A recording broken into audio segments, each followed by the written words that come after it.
Tudors are probably the most famous royal family, at least to Americans. We all know Henry VIII and the fact that he had major relationship issues. He couldn't seem to keep a wife, or maybe didn't want to keep a wife, and of course his children. But what we don't know is how much Henry changed British history and American history by the fact that he couldn't keep a wife. In fact, he was so passionate about getting rid of wife number one to take on wife number two that he completely destroyed the social fabric of England. He disavowed the Catholic Church and introduced himself as the head of the English Church. Last week we left off with Henry V leaving his throne to his son, Henry VI. In fact, he left two crowns to Henry, the crown of England and the crown of France. But his son cannot hold on to what his father gave him. Henry VI had neither his father's intelligence nor his leadership abilities. Henry VI loses France to forces inspired by Joan of Arc. He loses England to a cousin, Edward, Duke of York. Henry VI would have been a poor king on his own, but he has an illness. Some historians, in fact, say he's mentally deficient, but he's not. He inherited his grandfather's, his French grandfather's, porphyria. And as we talked about last week, porphyria is a disease of the blood that affects, in time, your mental capabilities. It can be an relatively easy to live with disease, as Mary Queen of Scots discovered, or one that literally destroys your life, as it does Henry VI and later George III's. The disease will show up periodically in the royal families of England and Scotland, and they can be tracked back to the French royal family and the marriages. The battles for Henry's throne, Henry VI's throne, start the War of the Roses. Now, the War of the Roses lasts for 30 years, from 1455 to 1485. But it's not the war that you read of in most novels. It's actually a relatively minor blip in English history. For all the 30 years, there's really only about 13 weeks of really bloody, really bitter warfare. There are no large sieges. There's no widespread damage. For most people in England, life just goes on. Now, if you were a noble involved in the War of the Roses and you lost, you also lost your head. So for those few involved, it was rather traumatic. And in fact, the main impact of the War of the Roses was that several very powerful noble families die out. All of them are killed in the war. And neither Henry VI nor his successor, Edward, bothered to replace them. And so power shifts in Parliament because there are fewer noble families. The two kings who follow Henry are Edward IV and Richard III. They're still Plantagenets, but they're of the House of York. There are only a couple of Yorkists. Richard III is defeated at the Battle of Bosworth by Henry Tudor. The Tudors descend from an illegal marriage. They come in through the back door, so to speak. The illegal marriage is between a Welsh commoner and King Henry V's queen, Catherine. Owain Tudor served in Catherine's household. He may have been her clerk of the wardrobe, but he was a servant. And so, here's Owen, a commoner, in a royal household. Now, court gossip said that Queen Catherine noticed Owen's quick wit and great body. She evidently saw him bathing nude in the river, and so they become involved. Owen claimed to be a descendant of the Celtic Welsh kings. His sons will be acknowledged as cousins to one of the Welsh princes. Now, the Tudors are extremely good at rewriting history. They are masters at falsifying documents. So that may or may not have been true. But they do say they descend from King Arthur. So while they're making their claims, they make them very good. Queen Catherine and Owen ap Merydud ap Twyder married secretly. They can't do it legally. He is a commoner after all. Now the court's outraged, as you can imagine, by what they think is an affair. And when they find out it's a marriage, they are really outraged. But luckily for the couple, young King Henry VI stands by his mother and the marriage. In 1432, the marriage received official recognition, primarily because the Queen was pregnant. And the new husband of the Queen needed a new last name. He can't go through life as Owen ap Merydud ap Twyder and be married to the Queen. And so they anglicize his last name. But instead of saying Theodore, they change it to Tudor. And so the House of Tudor kind of evolves through the side door. Now King Henry acknowledges his brothers. Owen and Catherine have two sons, Edmund and Jasper. In fact, one or both of them were born before the marriage was officially sanctified by the court. But their births helped pressure the court into acknowledging the marriage. Edmund, the older of the two half-brothers, becomes Earl of Richmond, and Jasper Earl of Pembroke. And King Henry makes them first among all the earls in England. In fact, he acknowledges Edmund as probably his heir. And so Edmund married a lady named Margaret Beaufort, the great-granddaughter of John of Gaunt. Margaret was married, pregnant, and widowed before she was 13. Her only child, Henry, was born in Pembroke Castle on 28 January 1457. Her husband Edmund died of the plague before the baby was born. Margaret was a remarkable woman, just in case you thought she didn't have an exciting life already. She's well educated, literate in several languages. She translates beautifully between Latin and English. She's a published author. Not what you expect of medieval England, is it? And she was politically shrewd and loyal. The young Henry had too many claims to too many thrones through his father's mother and his mother's great-grandfather. His claims weren't strong. His mother was the great-granddaughter of John of Gaunt, true, but by his mistress, Catherine Swynford. And John of Gaunt married her after the children were born. And so they are legitimated. Now that puts him in the line, but not very strongly.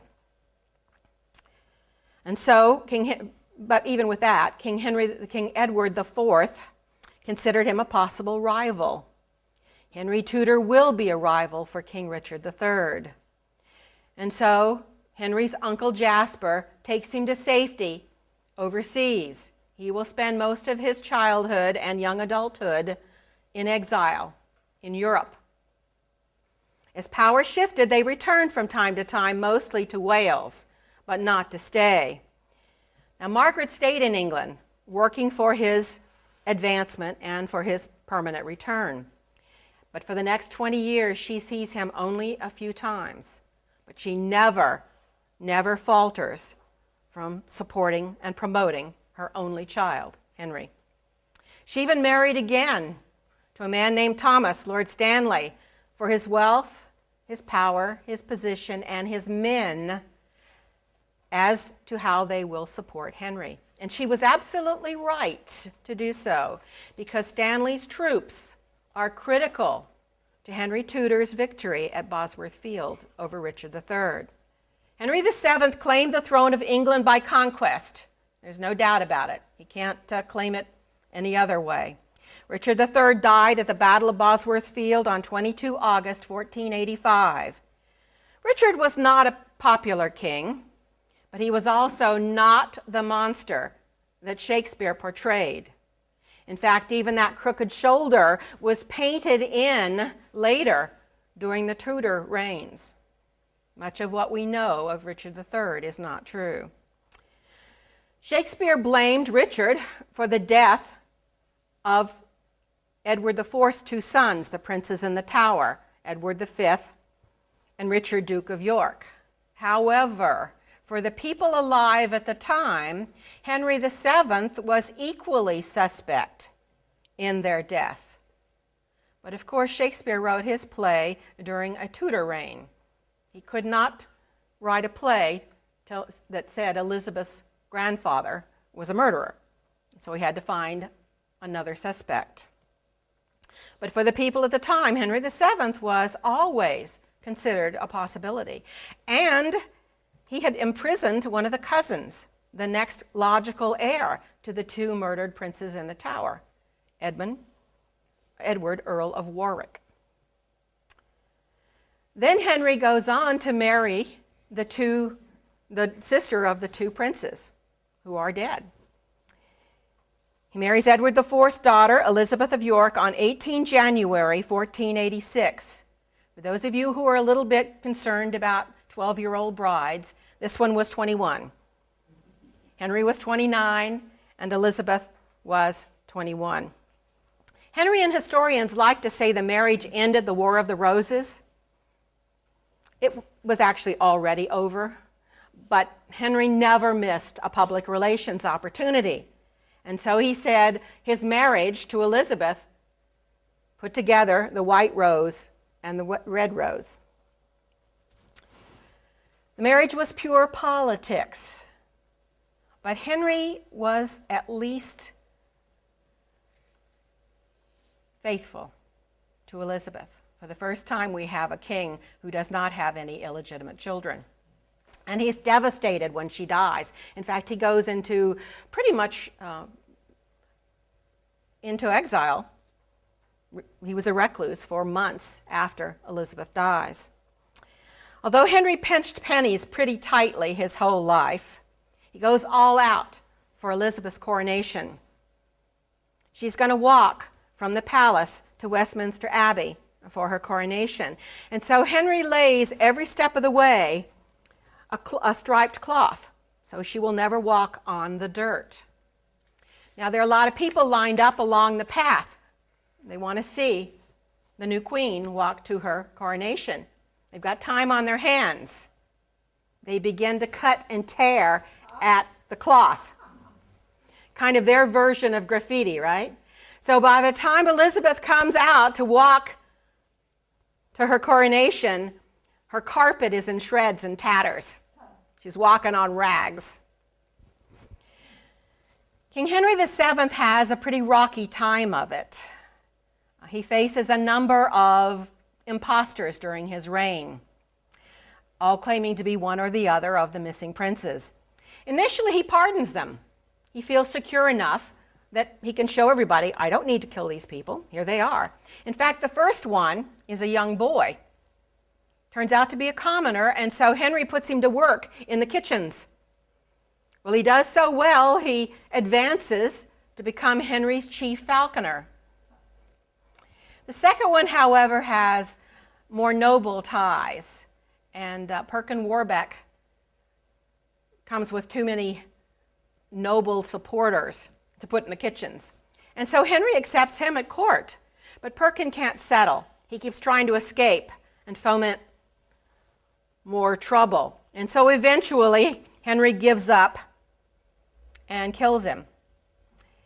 And while he's at it, he also executes the closest really legitimate heir, that young boy he's had in the Tower for 14 years, Edward, Earl of Warwick. But for all the excitement of his reign, Henry is amazingly bland in his personality. He has none of the personality and very few of the really horrendous quirks that make the Tudors so fascinating. You know, if you were there at the time, you really couldn't take your eyes off Elizabeth or Bloody Mary or Henry VIII, partly because they're always doing something and partly because it's too dangerous to turn your backs on them. You don't get any of that with Henry VII. He seized a kingdom, it's true, but the Pope, Innocent VIII, actually recognized his right to the throne and threatened excommunication of anybody who tried to argue with Henry's right to the throne. He's financially astute. He restored the country's economy. But he verged on miserly with his family. Queen Elizabeth's records reflect a very small budget with lots of references to gowns being mended, sleeves being turned, bodices being re-sewn. All of the buckles on her shoes are tin, not gold and not silver. Henry insisted on every penny that was due him, all the feudal taxes that a king operated under in those days, and he wanted them all. And he audited the royal accounts personally. So at night he would go over the books, in other words, and every page, including the tax pages that he would audit, he would initial at the bottom of the page. Sounds like a CPA you might want to hire. Henry and his economic minister, John Morton, Archbishop of Canterbury, introduced a new form of taxation. They're called benevolences. They were voluntary taxes that you gave to show your goodwill toward the king. Sort of gifts, right? Yeah. The forced gifts were so popular that the people renamed them malevolences. Interestingly enough, in the early 1700s, settlers to the New World, our world, confounded royal governors, particularly unpopular ones, by telling them that taxes were a gift of the people to the government and therefore could not be demanded by outsiders. Isn't that an interesting evolution of an idea? But back to Henry VII. He's a good administrator, obviously a detail man. He's patient, he's organized, and as building back that economy, he avoids foreign wars, and he supports trade. This is a man who really focuses on what's going on in the world and what ships can do for you. He encouraged trade with Holland particularly, and sets up a relationship that will change and affect the reigns of his children and his grandchildren and all the way down to the Stuarts. Henry really established the basic modern English government. He set up a council of as many as 150 nobles, commoners, lawyers, officials, and clergy. Now that's a pretty unwieldy number. So what he really did with that 150 is kind of segregate them into smaller groups around specialties and expertise. Committees, in other words. And he calls the committees when he needs them. Now he doesn't call them that, but that's certainly what we would call them. The most powerful was the Court of Star Chamber, named for the decoration on the ceiling of their meeting room in Whitehall Palace. They met in secret and often with no regard for English common law. And they also established justices of the peace. Nobles in each of the shires are now designated as justices of the peace, with the responsibility of implementing whatever the Star Chamber tells them to do. What Henry is doing is concentrating power around the throne and around the court.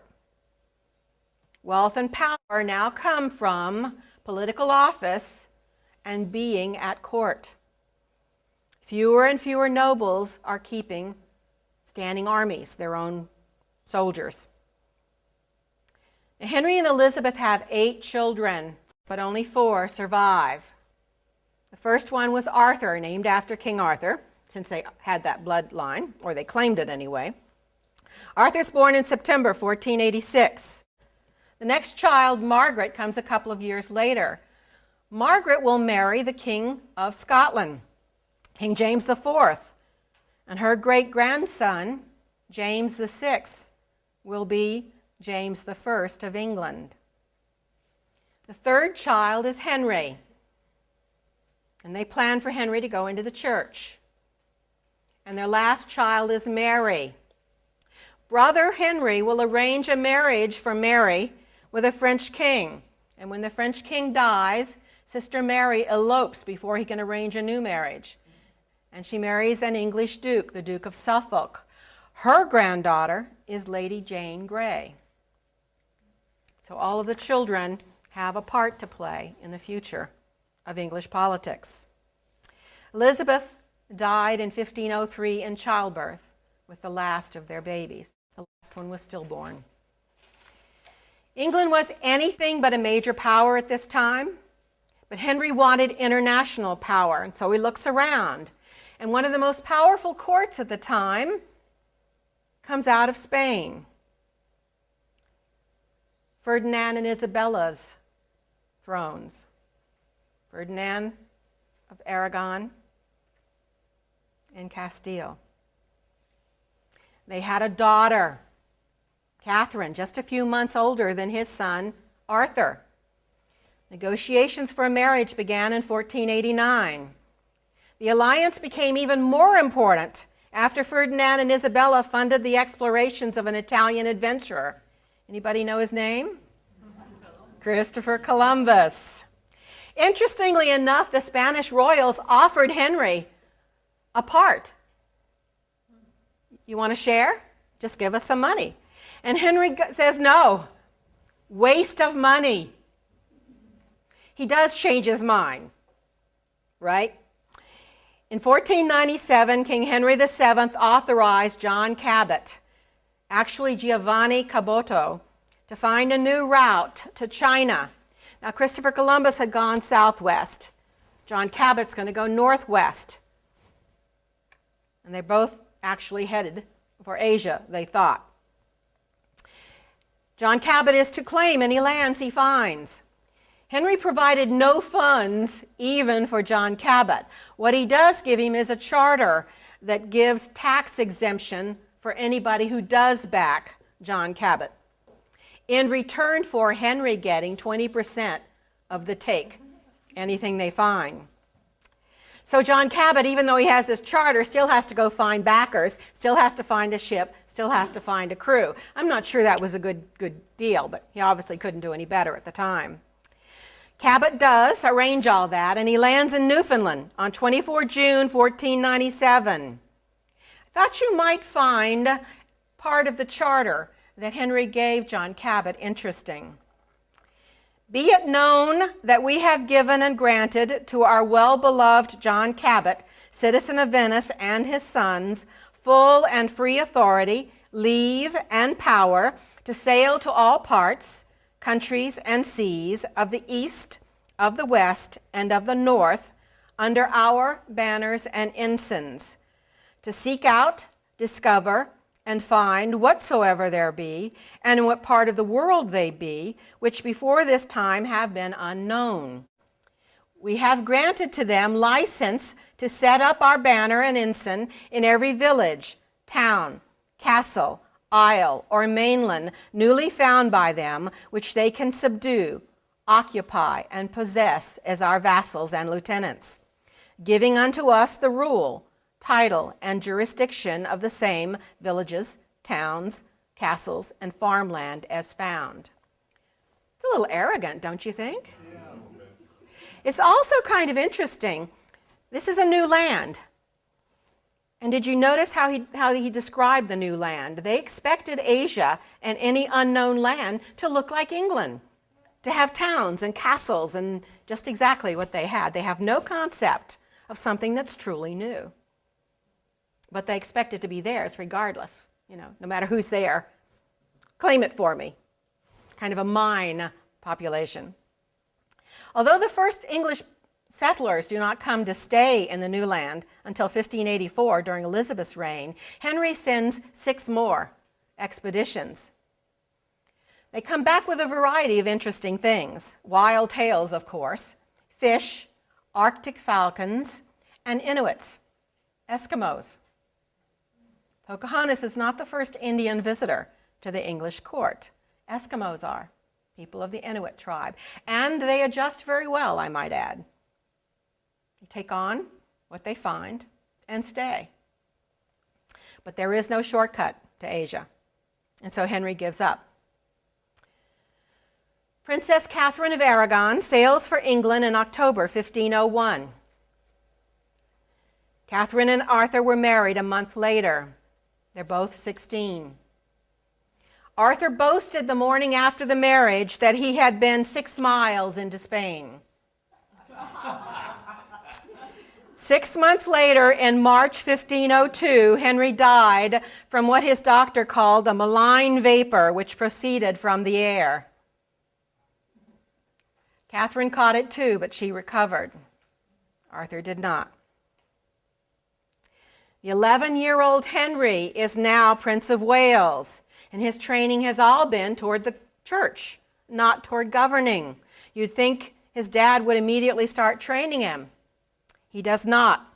His father makes no attempt to train Prince Henry in politics or the art of governing. Even after Arthur's death, he doesn't. In fact, he keeps Henry isolated from the court and from people. He's afraid of another death, and this is his only son left. And so Henry grows up very isolated and totally unprepared to rule. Now, King Henry still wants that alliance with Spain. And so he goes to Princess Catherine and he says, "Are you still a virgin? Or is there any chance you could have or be carrying Arthur's child?"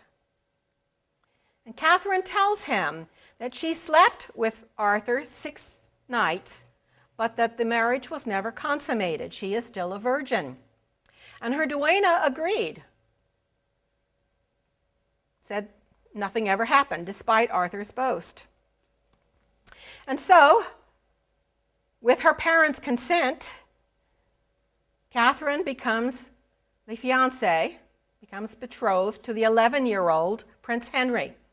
So Catherine's 16 and Henry is 11. Just in case there's trouble later, they ask the Pope, Julius II, to grant them a dispensation for the marriage. And he gives it to them.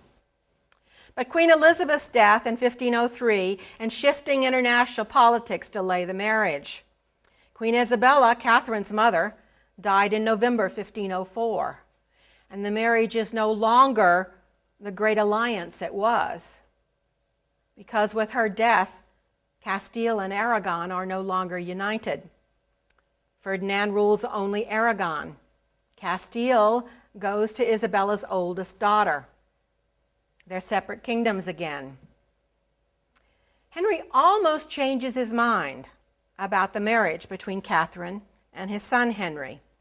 But you know, there's still that dowry. And he only has half of it, and he doesn't want to give up what he's got, never mind what he's going to get. But he still wavers, and so the very parsimonious Henry keeps Princess Catherine in semi-poverty. He gives her all the housing she needs, he gives her food, but he no longer gives her money to pay her servants or to buy new clothes. No matter what the Spanish ambassador says, Catherine is humiliated, kind of ignored for about 4 years. But Henry died on 21 April 1509. He was 52. He left his kingdom to an inexperienced 18-year-old, Henry VIII. Some people say an untutored king. I thought that was too close to a pun. And the world is vastly different from the world that Henry VII claimed. The Renaissance, begun in the late 1400s in northern Italy, is now spreading across Europe. New philosophies, new sciences are both exhilarating and troubling church leaders. Portuguese explorers have mapped the African coast. Vasco da Gama journeyed all the way around the Cape of Good Hope to India in 1497. The Spanish colony in Hispaniola is growing tobacco and sugar. Other colonies in Jamaica, Cuba, and Puerto Rico are underway. There are trading posts in Venezuela and Colombia. Ponce de Leon claims Florida for Spain in 1513. England comes late to the party, but Henry's support of trade pays off. England is a major market for all of this excitement that's going on, and it's a growing shipping market and a sea power. Ships dock from the Low Countries, from France and Spain and the Baltic nations. Henry VII pinched pennies only when it suited him. He spends a fortune on a navy. And English seamen are beginning to earn the respect of other seamen. Henry left the country united, stable, and wealthy. And it's a good thing, because among the things Henry VIII doesn't do is save money. Henry VIII seemed to have it all. He's young, he's energetic, he's intelligent, he's handsome, he has a good nature, so to speak. Has all that energy, he's a natural athlete, he's a skilled writer, he's a musician. Henry VIII is credited with writing the music for Greensleeves. He loved to hunt, race, wrestle. He played tennis, fenced, jousted, and was skilled with a bow. He made his first public appearance, including a short speech, in London at a meeting of the City of London trade unions. He was 7 years old, so he has a lot of self-confidence. He's a good student. He received an excellent education, both classical and with some of the new studies, French, for example, mathematics, and music. He's actually 2 months short of his 18th birthday when his father died. Catherine is now 23. The picture that we see of Catherine is usually this one, and there's not a whole lot to say about her. But this is what she looked like when she came to England to marry at 16. Henry declares he will marry Catherine. And 6 weeks after his father died, they married. 2 weeks later, both go to their coronation, 24 June, 1509. And Henry immediately set out to enjoy his new role. Well, part of his new role. He's been kind of isolated from the people, and the first thing he does is execute his father's 2 financial men, the taxmen. They were the most unpopular men in England. They're the ones that made sure all those feudal ties, all those malevolences were being paid. People hated them. And so Henry puts them on trial. And they're convicted and executed. It's a sham. They weren't guilty of anything except implementing his father's policies. But Henry wanted to go out to the people on a grand procession around the country. They didn't know him. What a way to buy popularity. To announce that the first thing you do is take out of power the 2 men who collect taxes. And so we have this trial, this execution, and then he goes out on this tour of the country. And he has a wonderful time. He's outgoing as his father was reclusive, so he's popular almost immediately. He spends lavishly, that helps. He hosts tournaments, dances, festivals that last for days. But Henry was also lazy. The day-to-day business of government bored him silly, and he loathed paperwork. You will not have Henry VIII checking the tax records and initialing them at the bottom of the page. In fact, if he never sees a piece of paper, he's perfectly happy. So at first he turns the government over to 3 ministers. But starting in 1514, Henry left almost all government to one man, Thomas Wolsey, Archbishop of York, and later Cardinal. Henry made the son of an Ipswich cattle trader and butcher the Lord Chancellor of England. Now, Wolsey is a magnificent organizer, but he's very conservative. He defends the status quo. There's a lot of change going on in Europe, a lot of discussion about reform in the church, and Wolsey won't hear of it. As far as he is concerned, things are okay just as they are. And like Henry, he neglects domestic issues. His focus is on supporting the new king's international ambitions. Because as much as Henry is bored by domestic issues, he loves international politics. And so Wolsey supports all of that. Wolsey's also a little bit ostentatious when he's not supporting Henry. He's busy gathering his own wealth. He has a number of palaces. He builds a new one at Hampton Court. And he wears all the best materials, the best clothes. And he loves his cardinal reds. And he has them in different materials. The most expensive of which is he has an entire outfit of cardinal reds in velvet. Remember, there are no dry cleaners. That was hard to come by and hard to keep clean. Henry concentrated on building a brilliant court as well, and he calls the best minds of England. He tracks Sir Thomas More, scholar and statesman, the writer of Utopia. Poets, Henry Howard and Sir Thomas Wyatt. Painter, Hans Holbein, and many others.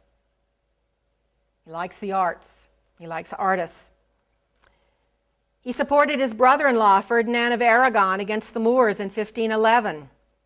He joined Pope Julius II and Spain in an alliance against France, and then a war that Ferdinand urged Henry to, but somehow never seemed to provide troops for. Henry invaded France. He has a couple of sieges. He takes a couple of towns. One pretty major battle, called the Battle of the Spurs. Thomas Wolsey negotiates a peace treaty with France that included the marriage of Henry's sister Mary to King Louis XII in August 1514. Among the ladies who go with Mary to France is a very young Anne Boleyn. Now, Scotland and France were allies, so while Henry's focused on France, Scotland invades England.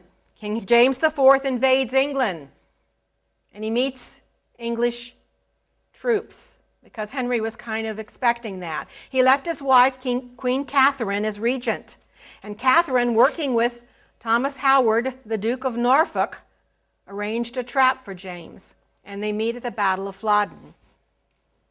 And the King of Scotland and a large number of his earls die. And Henry's sister, Margaret, is now regent of Scotland for her young son, King James V.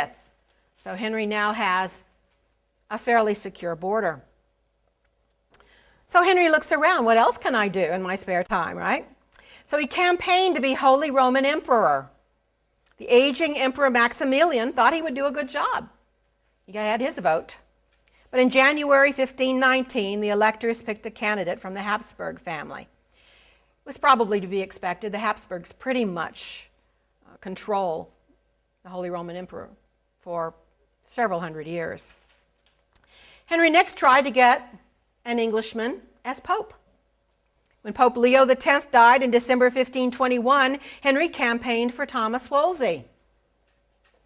But again, he's frustrated. But another wave of radical change sweeps through Europe. There's a scholar and a monk who's attacking the papacy and the Catholic Church. A young man named Martin Luther. We have this tradition of separation of church and state, and so for us it's very hard to understand the passions of the Protestant Reformation.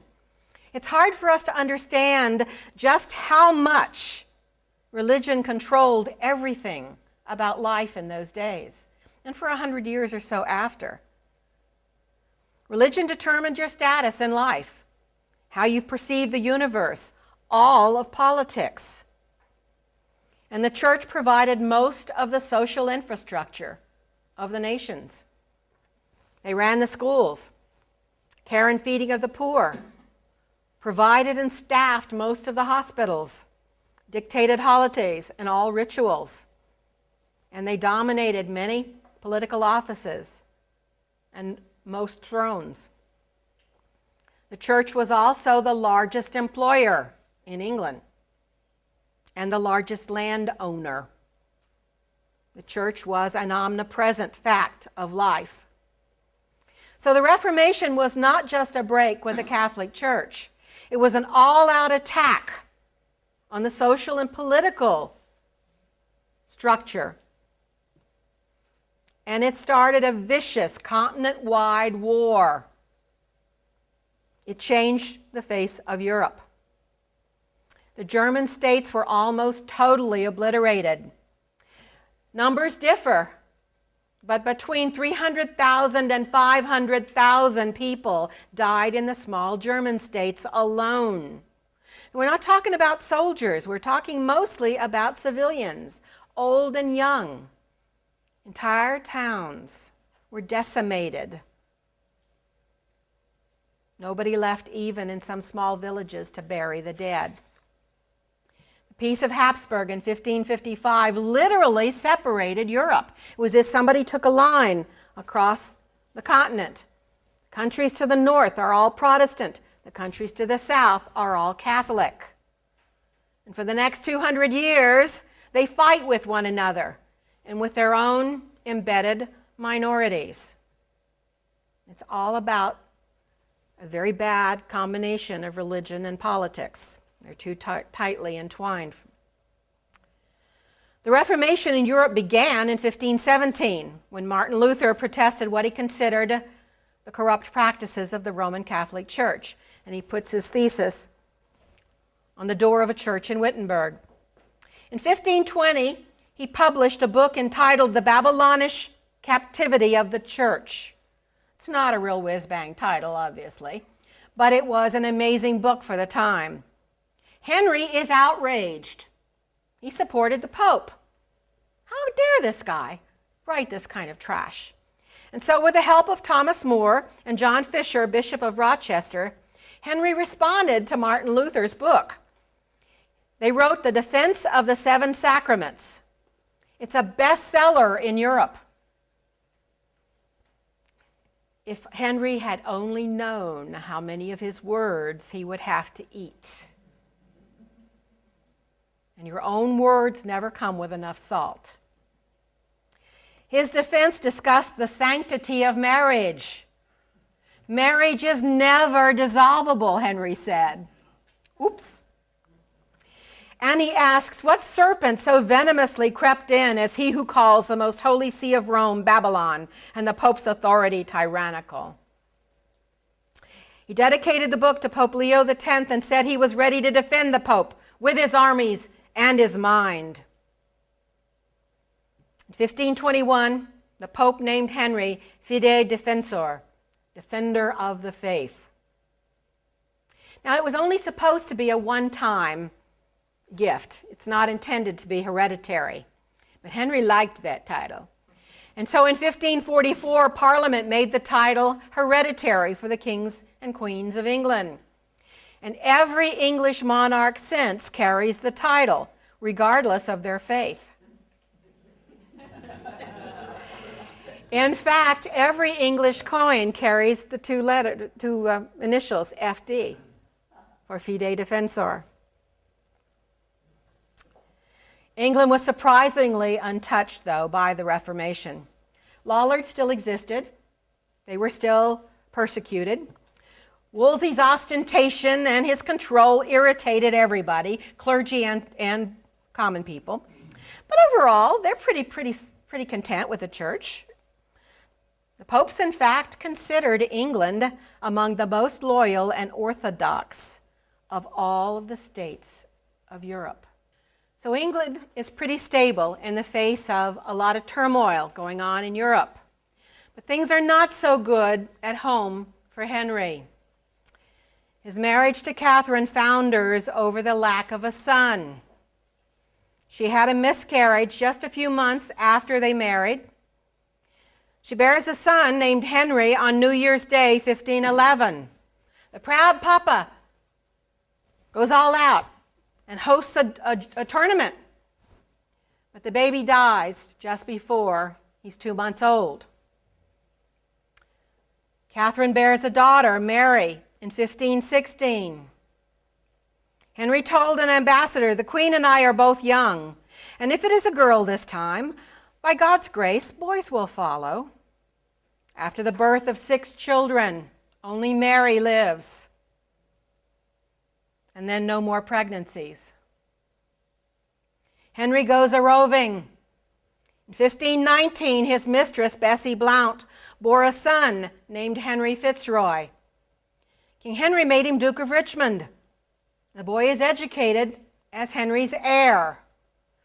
Now, a legitimate son is a whole lot better, but Henry's getting desperate. And so he supports educating his illegitimate son for governing. But the young Henry dies at the age of 17. So Henry decides he has no legitimate child, no legitimate son, that is, because God considered his marriage invalid. The Bible said in Leviticus, "If a man shall take his brother's wife, it is an unclean thing. They shall be childless."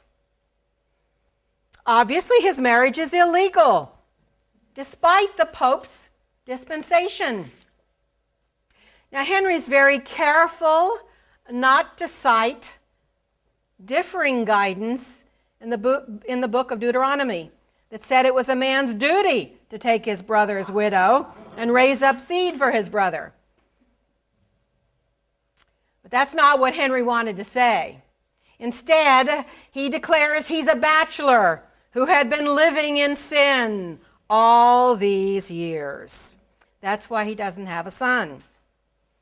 Even the Pope's reassurance, "No, it's okay," that failed to reassure him because that wasn't what he wanted to hear. He wanted the Pope to tell him Catherine had never been his lawful wife. He wanted a son in wedlock that could inherit after him without challenge.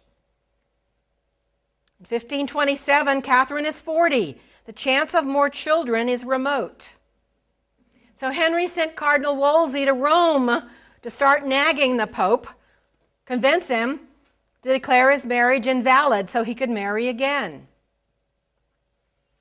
Of course, that same act would make his daughter Mary illegitimate, but his conscience could no longer stand the strain.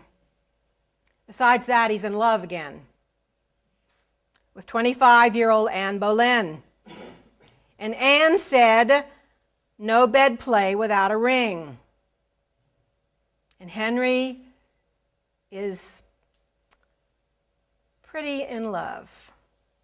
Now, at any other time, Pope Clement VII would have probably granted him an annulment or a divorce. But the Pope has a minor problem on his hands. In May 1527, Emperor Charles V, the Holy Roman Emperor, invaded and captured Rome. Charles controlled Spain, the Netherlands, large chunks of Germany and Italy, and now he controls the Pope. And Charles's mother was the sister of Catherine of Aragon. No way is he going to let his aunt be put away. And so the Pope cannot give Henry what he wants. Meanwhile, back at court, Anne is up front and personal. He sees her every day. The usually highly competent Wolsey cannot deliver. After 2 years of Wolsey's nagging, the Pope finally agrees to a commission in England to try the case under Wolsey and an Italian cardinal. Catherine testifies, and she insists that she was a virgin when she married Henry. She is not a widow. The marriage to Arthur was never consummated. And Henry counters with his brother Arthur's words about visiting Spain. So 5 months later, still unresolved, the Pope calls the case back to Rome. Henry is incensed And he blames Wolsey. He made Wolsey. He can break Wolsey. And he does. Wolsey is found guilty of treason, exceeding his authority as chancellor. It's kind of like irreconcilable differences. It's kind of a generic treason kind of category. Wolsey was arrested, but died on the way to his execution. Henry claims Wolsey's Hampton Court, and that's how Hampton Court became a royal seat. So Henry appoints a new chancellor. Thomas More was a Renaissance man, a scholar, a writer, a philosopher, witty, good company. And he has an interesting outlook for that time. He encouraged his daughters to read and debate philosophy, even with him. He said erudition in women is a new thing and a reproach to the idleness of men. More was a devout Catholic. He questioned arrested heretics personally. He hated Martin Luther and William Tyndale, the reformers. More serious for More, he could not approve the divorce. The Bible did not give Henry permission to divorce Catherine, no matter what Henry wanted. And More tells Henry he doesn't approve. He refuses Henry's offer of being chancellor because of that. He can see what's happening. He knows what Henry wants. And so he thinks this is probably not a good thing to do. But Henry talks him into it. Henry promises More that the divorce will not affect him. And so More becomes chancellor. Henry calls a parliament in November 1529. Parliament now permanently includes representatives of the towns and shires, House of Lords and Commons. Henry courts Commons. Remember I told you that power has slowly moved toward Commons. There are more of them. He supports charter rights and tax reform. You think just presidents do that? Kings did it too. But more than that, he supports the anti-clerical feeling that is building among the common people. Now, the common people are still devout Catholics. They did not want reform of the church, but they did want reform in the church. The church in 1529 owned 1/3 of all the land in England. Under Wolsey, all the benefits of clergy, including forced tithing and all of the freedom of the ecclesiastical courts, was in full sway. Wolsey added to their anger. He was too ostentatious, too wealthy. He flaunted his wealth and his power. And he ignored domestic issues, the things they cared about. Churchmen were too worldly and too wealthy, they thought. And interestingly enough, a lot of the clergy agreed. In fact, they blamed the Pope for not reining Wolsey in. Wolsey had spent all those months, really years, in Rome. Why didn't the Pope call him down, tell him to chill? Don't dress so wealthily. Don't flaunt it. But the Pope said nothing to Wolsey that we know of. So Henry and the Commons form a partnership, one that will survive, one that will change his reign and the reigns of his children, and on down through history.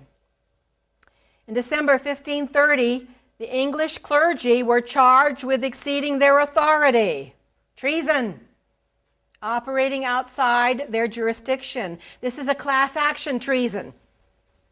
If you're just clergy, you're guilty. Now, 2 months later, Henry pardons them all. It's a class action pardon in return for a huge fine. And their recognition of Henry as far as the law of Christ allows, supreme head of the church in England. Note the language, church in England. It's still the Catholic Church. But the clergy in England acknowledge Henry as head of the Catholic Church in England.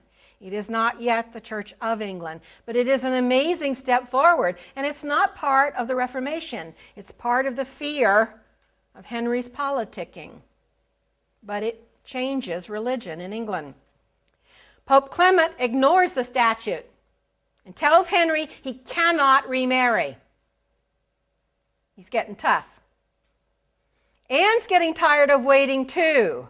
She's been waiting 3 years for this man to come across. And so sometime in 1530, she gave Henry a book, Obedience of a Christian Man, by the reformer William Tyndale. Thomas More denounced it, calling it a holy book of disobedience. Tyndale's book described how Christian rulers ought to govern. It's an interesting viewpoint. He said the Bible did not describe or require popes or any of the church hierarchy or any of the church processes. And so, a country should be ruled by a Christian ruler and not by a church hierarchy, without reference to what Tyndale called the Bishop of Rome. It is Tyndale, not Henry, who comes up with that term. Henry, of course, liked this idea. If I'm the head of the church, I can give myself a divorce. I don't have to wait for somebody else to come and say yes. And so the idea sticks. He's very Catholic in his practices, but he's beginning to like this idea. In December 1531, a new player comes on the scene, Thomas Cromwell. Cromwell was another brilliant commoner. He had served Wolsey and had learned from Wolsey how to handle Henry. He's cold, calculating, articulate, a fine tactician, and very, very good at working with and on Parliament. In 1527, all of the Scandinavian countries had declared their independence of Rome. They declared they were Lutheran. They seceded, so to speak. And so Cromwell reminds Henry of that and says, you can always do that too. Now, Henry's not ready to be a Lutheran, but he does like this idea of seceding.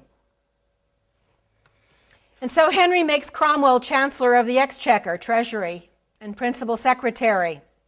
And so Cromwell, working with Parliament, gets Parliament to attack the independence of the ecclesiastical courts. Remember that fight that Henry II had with Thomas Becket over who controls ecclesiastical courts. It comes up again. Now it's Parliament, the entire government, that is attacking the independence of religious courts. The church leaders panic this time. They've just been let off from being charged with treason. Now this comes along. And so they agree. They think they're buying time to let this whole thing blow over. But they do agree, and under the resulting submission of the clergy, religious courts transfer to Henry. He will not return them.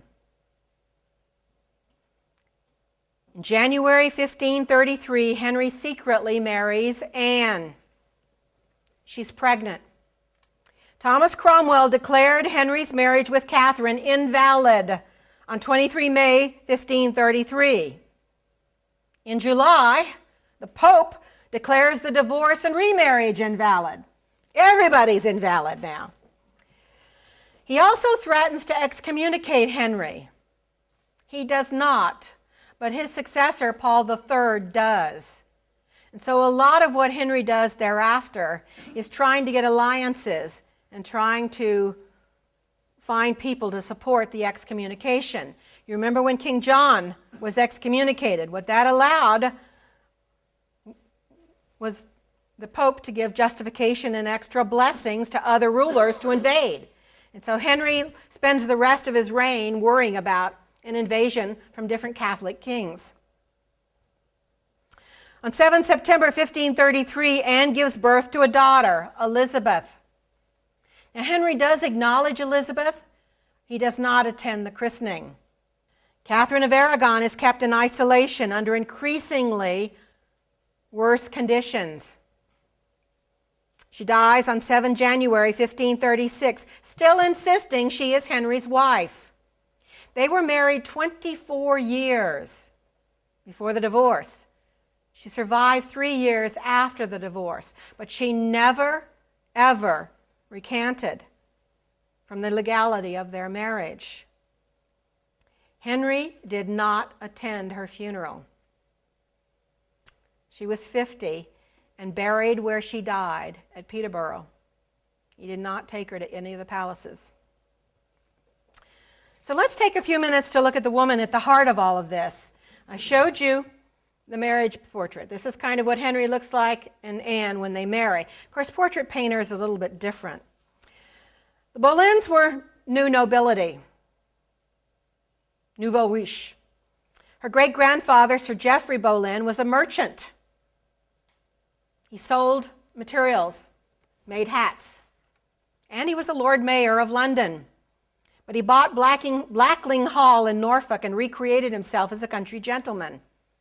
And then his children moved up to be considered nobility. Anne's no beauty. Even the people who liked her only commented on her beautiful eyes and her hair. This, I think, is the best portrait I've seen of Anne. This is when she's a little bit younger than this, when she goes to France. She had charm, personality, sensuality. She was witty, often sassy. She had a temper. Anne was also ambitious and well-educated. She spoke several languages. She spent time in the French court as one of Queen Mary's attendants and was skilled at dance and flirtation. She also heard religious reform discussed at the French court. Anne was no Protestant, but she leaned pretty far toward reforming the church. Upon returning to England, she became one of Catherine of Aragon's attendants. Henry seemed to find his replacements in his queen's court a lot. And Anne had a front row seat to the dangers of giving in to Henry sexually, at least without some pre-bedding agreement. Her sister Mary had been Henry's mistress. She didn't have any children, and Henry cast her off without money, without honors, and without titles. And Anne is not going down that road.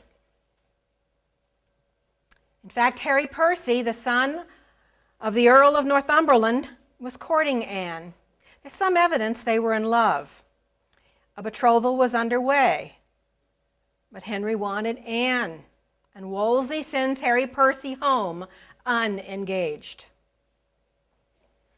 Anne's another character that historians love to debate. They can't quite get a handle on Anne.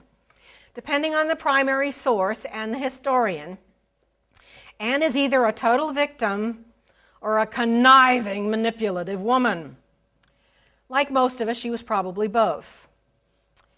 The movie Anne of 1,000 Days, which was on fairly recently, has Anne furious over the breakup or the prevention of her engagement.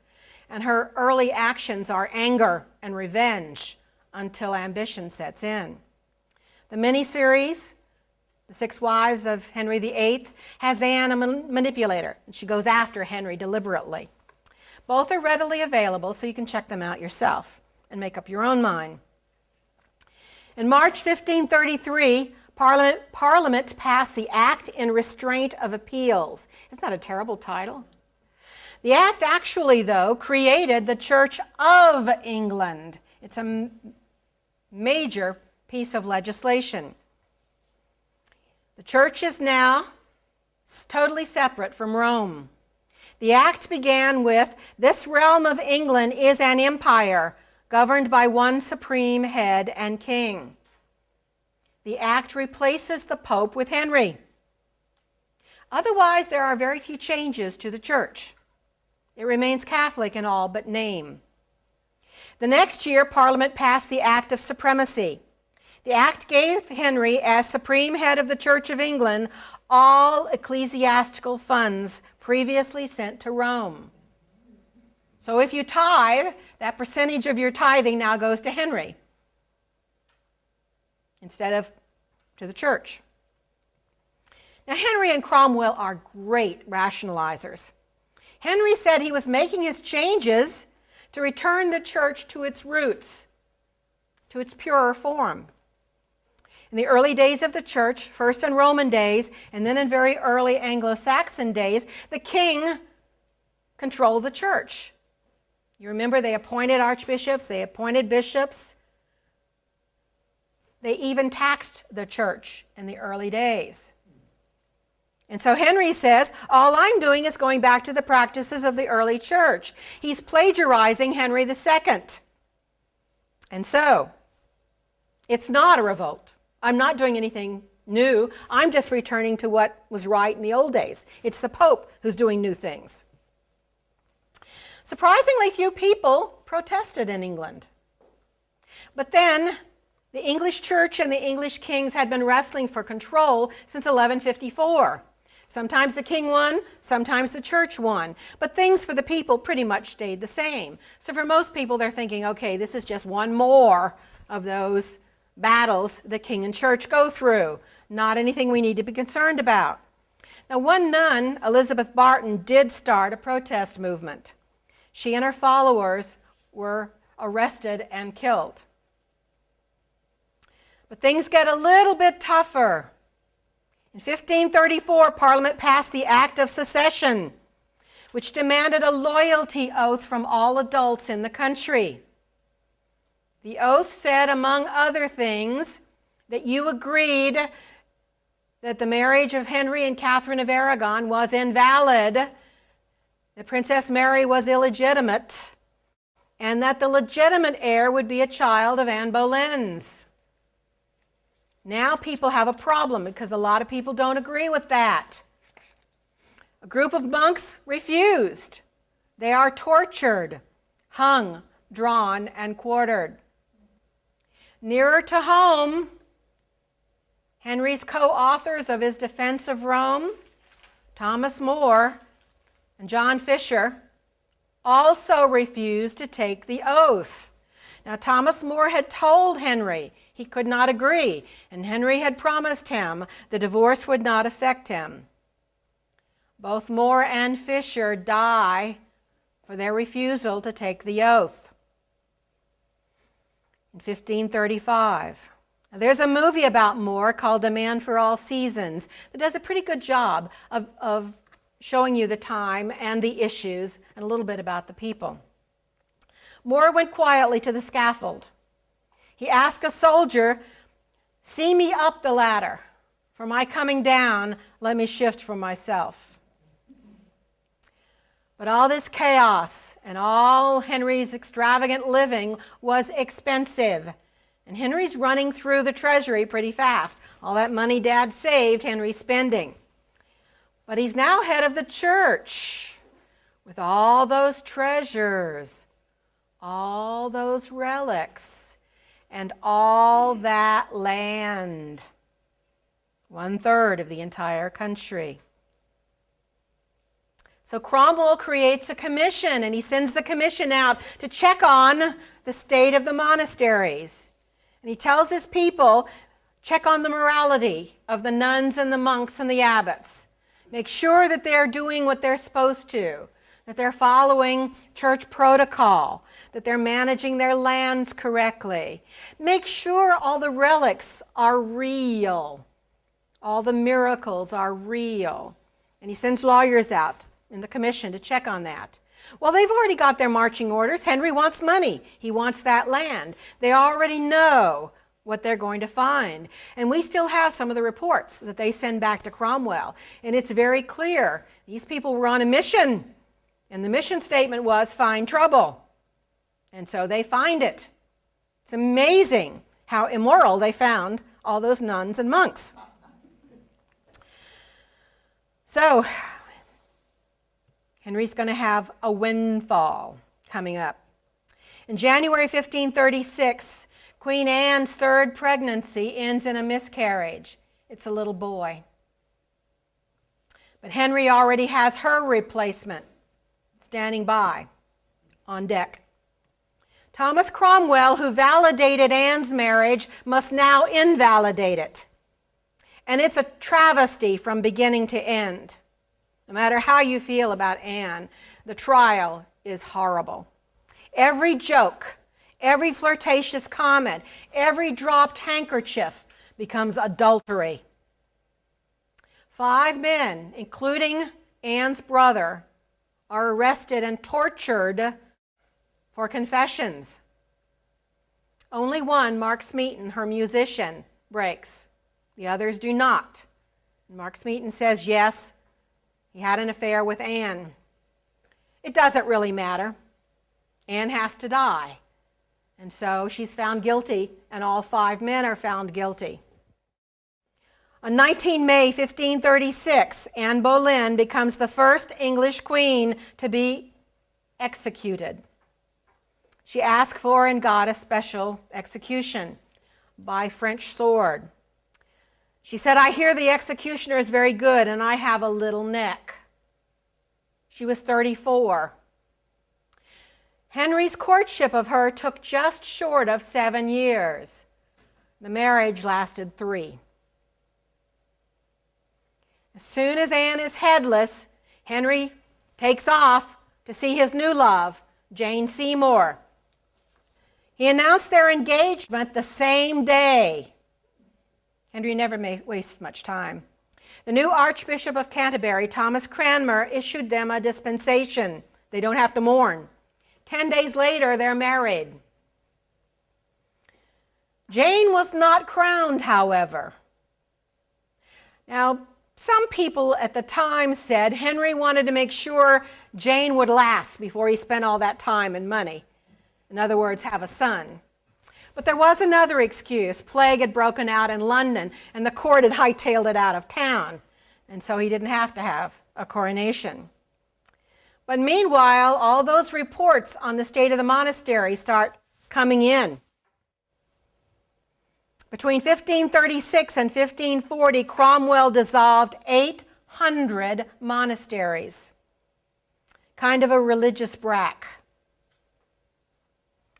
All of their funds, jewels, and treasures ended up in Henry's treasury. The relics were taken off, any jewels or precious metals stripped off, and the remainder was burned. Particularly popular relics were burned in public, so you could see them. People knew. The magnificent libraries that went back to Anglo-Saxon times were sold or destroyed. Can you imagine what was lost? Construction crews then reclaimed anything useful, tin from the roofs, fittings, glass windows. Anything that couldn't be removed was destroyed or vandalized later. A lot of English noble homes are built on or around old abbeys and monasteries, and the ruins of a lot others still dot the English countryside. 7,000 monks and nuns were put on the street, pensioned off for pennies. Many of them ended up living off the streets in poverty, the homeless of that time. Some just accepted the inevitable and became clergy for the new Church of England. 3 abbots resisted and were hung from their own gates.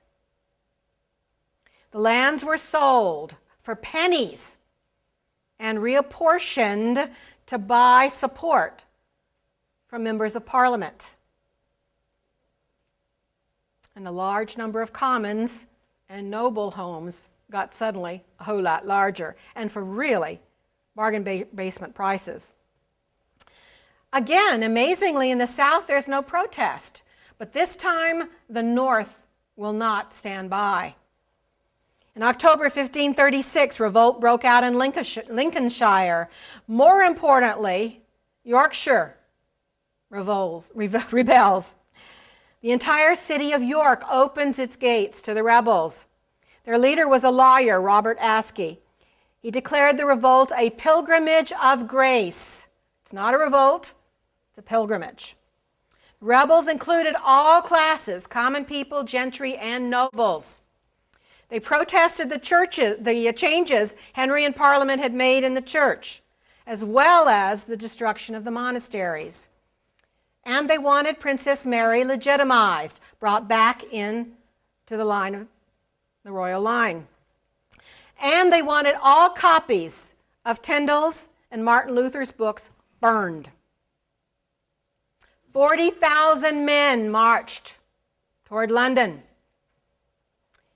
In 1536, Henry, if he had called up every member of the army, couldn't call up 40,000 men. His army is small, ill-equipped, unpaid, and spread out all over the country in small units. All they can do is call up some nobles, and they bring small forces, and they are defeated by the rebels. They take a couple of towns.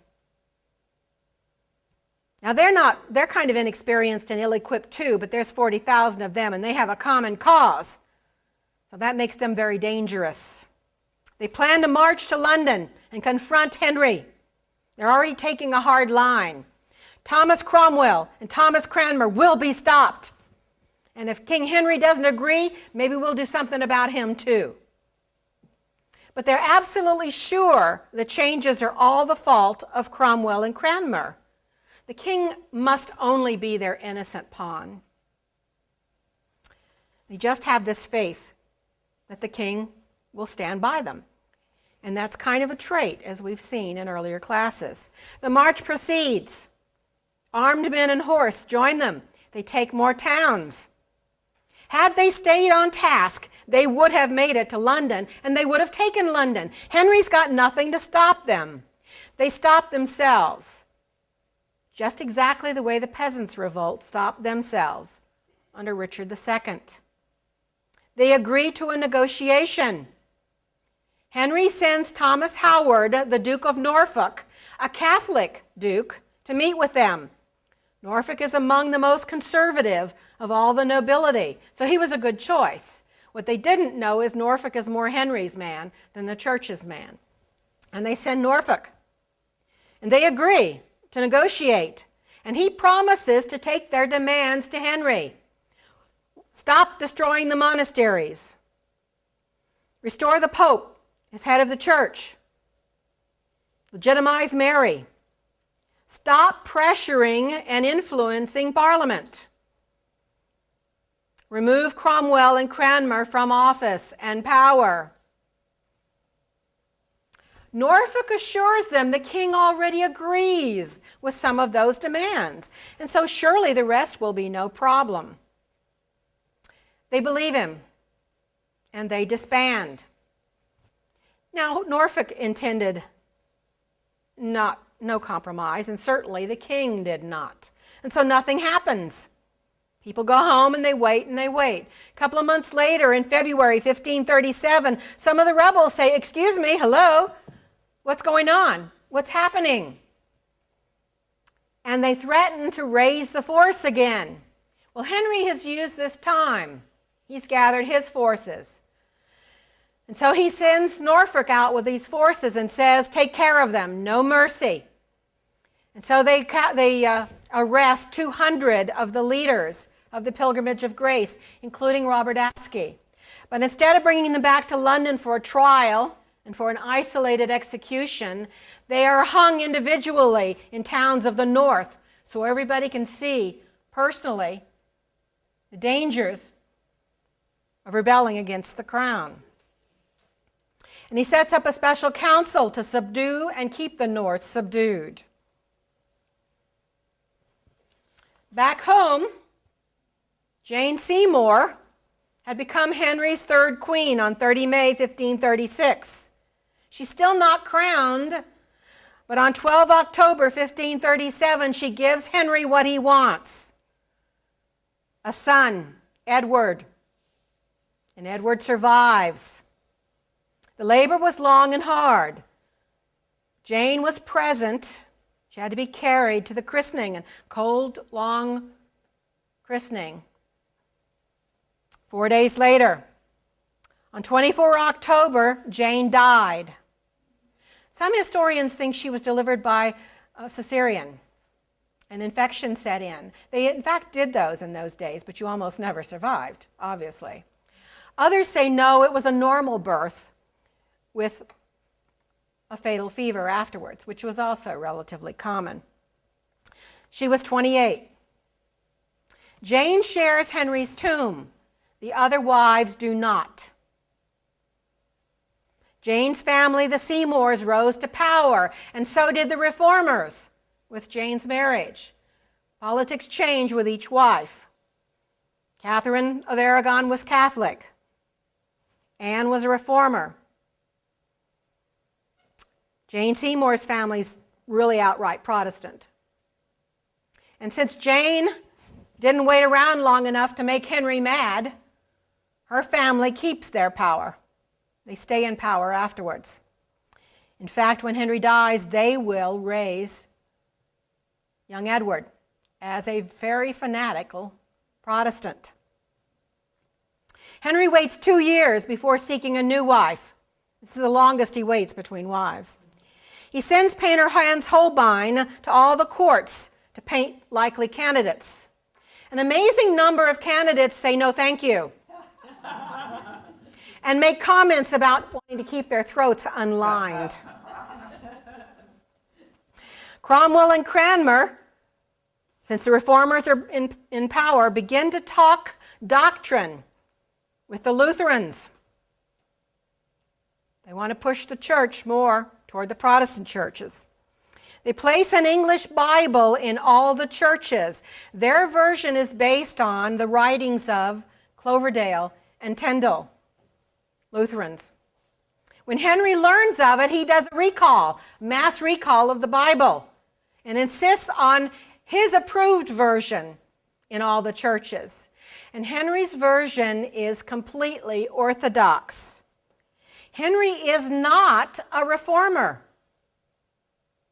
He is Catholic in all ways. His break with the church was over power and control, not over religion, not over doctrine.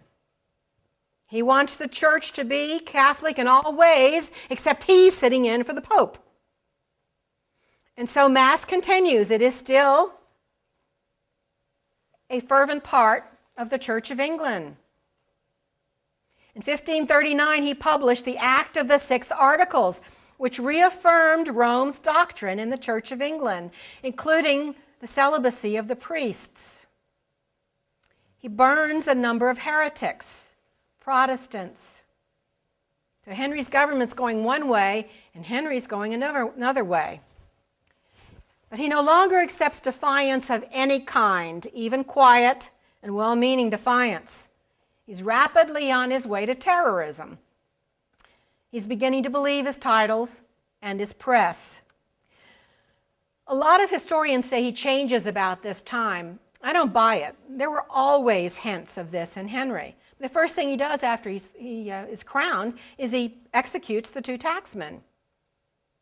This is a man who likes scapegoats, who has no problem with sacrificing a wife of 24 years. You know, this is not a nice guy who suddenly woke up one day and turned into a tyrant. He was always that way, but things were going his way, and so he didn't have to act out. Now he does.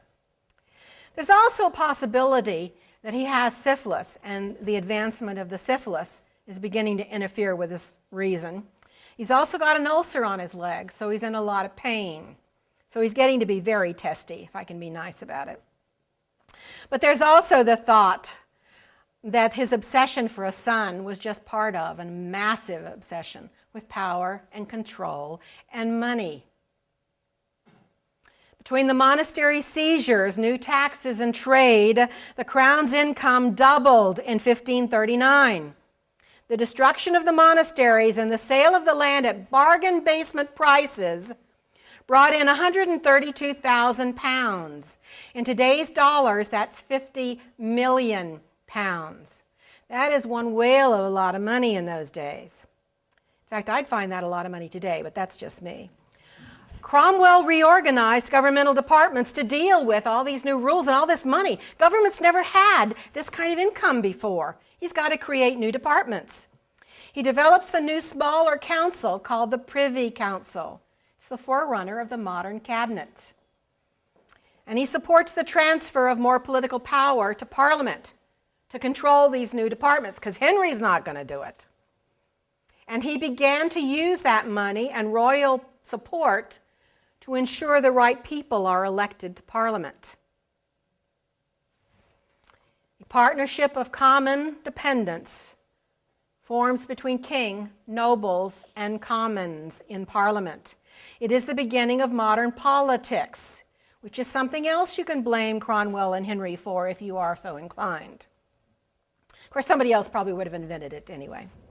The Pilgrimage of Grace and the new politics in Parliament really reflect the polarization going on in the country at this time.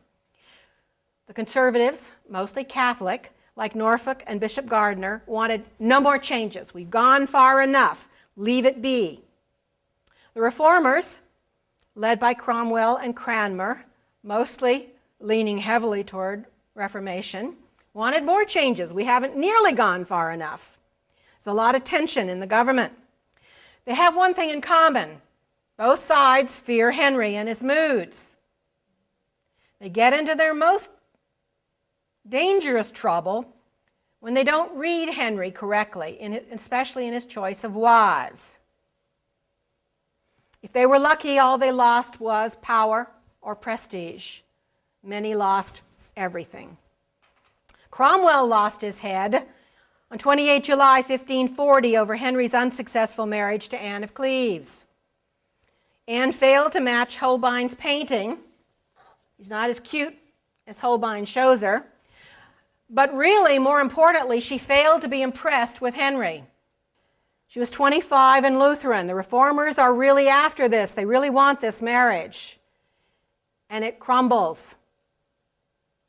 While the marriage negotiations and then dissolution are negotiated, the Conservatives, the Catholic Duke of Norfolk, captures Henry's ear, and his niece, Catherine Howard, captures Henry's libido. Cromwell's last act was an annulment for Henry from Anne of Cleves, an annulment because the marriage apparently was never consummated. Despite the fact that Henry wanted the annulment, he's a little insulted by how quickly Anne agrees to the annulment and to the title of the king's sister. He thought she should have fought a little harder to keep his marvelous self. She set up her own quiet court in England. The royal children were welcome. And to the court's dismay, from time to time, Henry visits too. 10 days after Cromwell died and Henry got his annulment, the 49-year-old Henry married 19-year-old Catherine Howard, his rose without a thorn. Catherine was Catholic. She was Orthodox. The Conservatives are back in power, but Catherine is not Orthodox in her lifestyle. She had been a neglected child.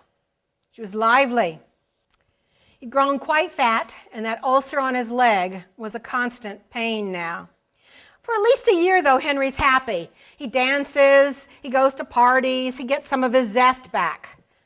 And Catherine is just ecstatic with all of this attention. Henry pampers her. He gives her gifts. She's never had this before. She flirts with all of her attentive beaux. But by April 1541, Henry's a little testy. Catherine's not pregnant. What is she waiting for? He's got one small son and 2 daughters who sometimes are legitimate and sometimes aren't, so he really needs a little more insurance for the throne. And the court begins whispering. Her affairs were real, not flirtations. There's an investigation, and he discovers she was promiscuous before the marriage. So Catherine followed her cousin Anne Boleyn to the block on 13 February 1542. She's 21. The Conservatives, especially her uncle, try to back off, distance themselves from the disaster. Henry blames Norfolk, and so the Conservatives fall from power again. It's kind of a yo-yo. Henry waits an entire 18 months before he marries again. He's heavier, suffering from arthritis, constant pain from that leg. Henry's sixth wife is 31.